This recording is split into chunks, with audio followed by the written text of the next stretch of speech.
Have you seen the new Joker movie? And if so, your thoughts? Now I will fall even deep into criminal activity. I haven't because I have an ethical principle. My country is, as your beloved president would have put it, a shithole of a country, small country, which means you can freely download pirate copies. Nobody controls it. We are not of interest to big companies. And so I'm waiting for a good copy to be freely available to download.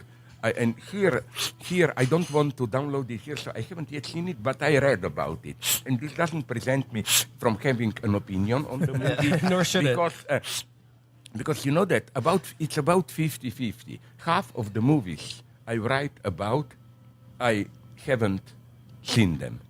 No, I'm here a Hegelian idealist. I read about the movie, an idea came for me. Then I'm afraid to see the movie.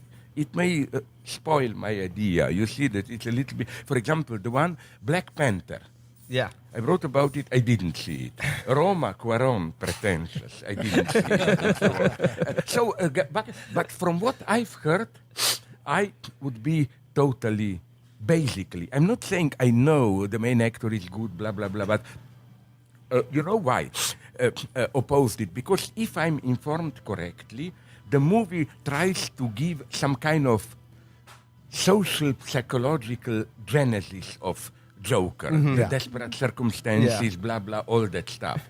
I think with these negative superheroes, this is precisely the wrong approach. You cannot account for them in this way. They are kind of a miracle. They are, of course, effect of certain causes, but a contingent effect. The majority of people don't become jokers, even if they suffer in the same way. I remember here a line from, I think Hannibal Lecter says, when they investigate him when he is in prison, how could you become Lecter? The police psychologist looked into what happened to you, what trauma, so that you became. And he gives a beautiful answer. He says, nothing happened to me, I happened to the world, in the world. And it's the same with Joker, who is, of course, for me, a positive guy, a good idea from the second Christopher Nolan movie. Precisely, if you read it, it's as if that movie, I think it's the second Christopher Nolan, The Dark Knight, where we have the famous Joker. Okay. What I like there is that Joker often talks there about his origins, but gives a series of inconsistent narratives. Yeah. Once he says this, then he says that, father beat him, father didn't beat him, whatever. And I think this is a nice way of mocking this history of origins. I don't believe in them. I think something always emerges, something new, as a miracle. Second thing, why I think Joker is a good Marxist there. He is precisely fully identified with his mask. It's wrong to look for the real person behind. And I admire persons who don't play this dirty game. That's how you succeed legitimizing brutal dictators. That you say, and you can of course say about anybody. I'm sure Hitler probably liked small children and dogs and famously. Cats and whatever. No, of course, if you look closely, no matter how bad guy, had at some level a good warm heart for something and so on. That's the wrong approach. The truth is in your mask. The truth is in what you are doing. So that's why my psychoanalytic teacher, now dead, Jacques Lacan, my favorite anecdote about him is the following one. He acted publicly in a very affected way, this complex French phrase. He was playing a role. Then I knew some people who knew Lacan intimately and asked them, okay, do you discover then a private person? He can be funny, ordinary. They told me no. In private, he is exactly the same. I like people who know you search in vain for a mask of humanity and so on and so on. I don't believe in this. This is why, let me make another jump. It's all the same line associations. Why? One of these politically correct multiculturalist statements that make me explode in rage is, an enemy is somebody to whose story we were not ready to listen. So I always say, that's good to know. Hitler is our enemy because we were not ready to, And my point is not only that his story was also horrible intimately.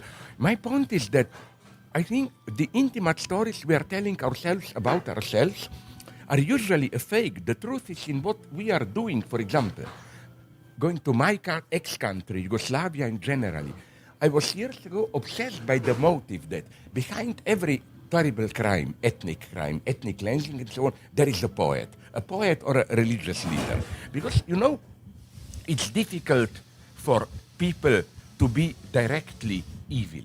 As Steve Weinberg, the quantum cosmologist, said, without religion, good people would be good and bad people bad. You need religion if you want good people make bad things. You have to offer them a strong vision and so on.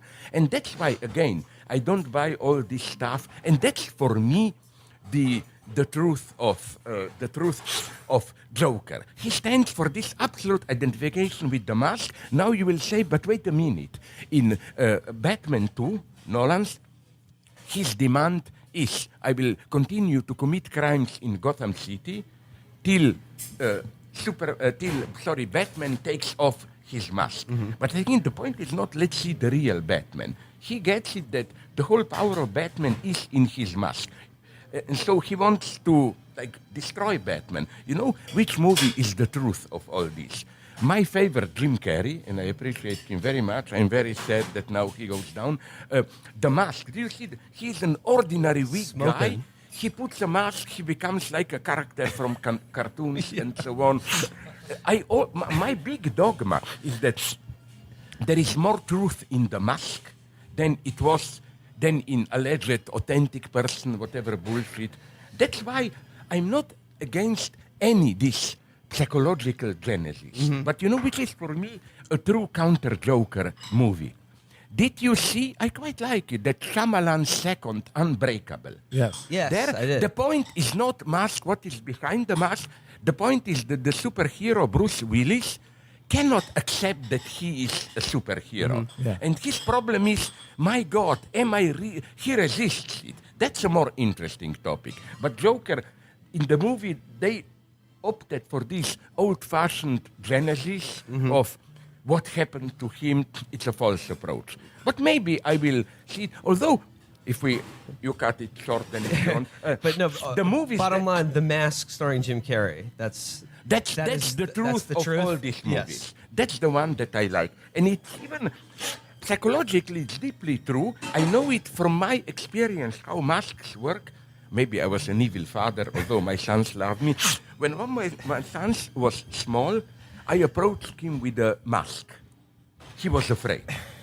Then I put the mask off, like, hi, look, your old stupid cunt face of a daddy is here. He laughed. Now comes the mystery. So he knew what is behind the mask. Then I put the mask on, he was afraid again. He was right. Psychologically, because I think that, in a way, it's a much more refined psychological mechanism. I think the true mask is our everyday stupid face. There all our restraints, limitations, fears act. But if you put the mask on, it means I can drop my control. Paradoxically, a mask means I can be who I really am.